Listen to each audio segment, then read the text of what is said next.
everyone, and welcome to another edition of Midweek Minutes. This past Sunday, our message wasn't what you may have thought.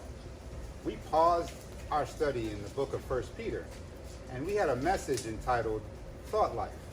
It was taken from Romans chapter 12, verses 2 and 3. Let me read it for you. Don't copy the behavior and customs of this world, but let God transform you into a new person by changing the way you think. Then you will learn to know God's will for you, which is good and pleasing and perfect. Because of the privilege and authority God has given me, I give each of you this warning. Don't think you are better than you really are. Be honest in your evaluation of yourselves.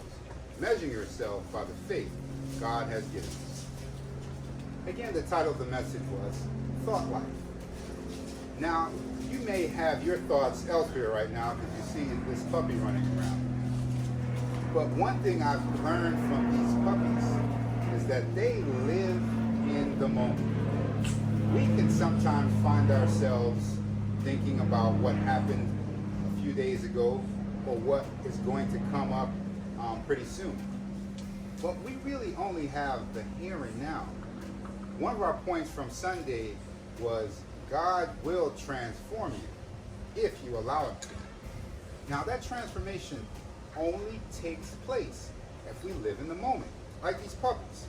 Watch.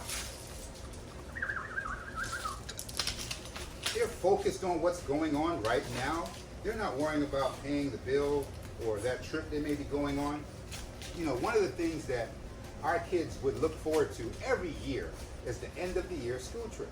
Now, because of COVID, we haven't had that, and perhaps we'll resume that again this year. But whenever the kids are gearing up for the end of year field trip, it could be a week later.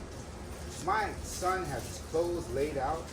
He's ready to partake in this activity. He's already knowing what he's going to do and how he's going to spend his time. And my daughter's the same way. And my daughter, who now is waking up at 4:45 every morning for school, she has a hard time waking up. But those end of the year field trips, she's the first one up and full of energy. And nothing's wrong with being excited on what's to come. But too often, we're focused on what's coming or what's happened. We try to be who we're not. We try to be omniscient and omnipresent. God is the only one who's omniscient, omnipresent. So in order for us to allow God to transform us into a new person, we have to live in the present. Because the present moment is where all the change happens. The present moment is where God can do his miraculous work. So I encourage you, manage your thought life. Live in the moment. Take advantage of what's going on right now, because God is in the details trying to transform you by changing the way you think. Thank you for joining me for another edition of Midweek Minutes. I hope to see you again next week. Right now, I'm going to live in the moment. Come here, girl. Hey, hey, hey. Look at you guys. Hey.